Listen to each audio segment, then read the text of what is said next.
ते सगळं श्रेय लेखक दिग्दर्शकांचं आहे.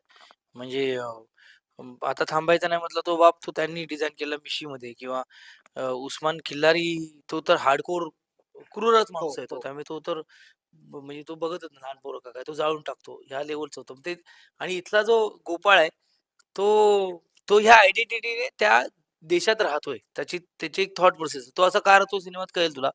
पण हे सगळं शंतनू सरांचं डोकं आहे, त्या दिग्दर्शकांचं डोकं आहे, की असं काहीतरी असेल, असं काहीतरी त्याचं प्रेझेंटेशन असेल. बाकी तो माणूस हा कोकणातलाच आहे. तो म्हणजे गोपाळ माझ्या म्हणजे सिद्धार्थ जाधव जवळ जाणारं ते पात्र आहे. खरं आयुष्य खूप एन्जॉय करणारं हं, आहे. भावूक क्षणही आहे त्याच्या आयुष्यात, मैत्री जपणारा आहे. ह्या सगळ्या गोष्टी त्या रिलेट होतात. पण ते लूक वाईज असेल तर त्याला ते हेअर अँड पॅन्ट दिल्यात. तो त्या तिकडचा राहण्याचा प्रयत्न करतोय. त्याच्या हेअरस्टाईल आणि सगळ्या पण बोलतोय तो आपलीच भाषा आणि ते त्याच लेव्हलला बोलतोय जसं आपण आपुलकीने बोलतो. तो पण डिझाइन जो केलाय लूक तो शंतनू सरांनी केला. त्यांच्या डोक्यातला तो होता. तो प्रमाणे तशाप्रमाणे तो गोपाळ आलेला.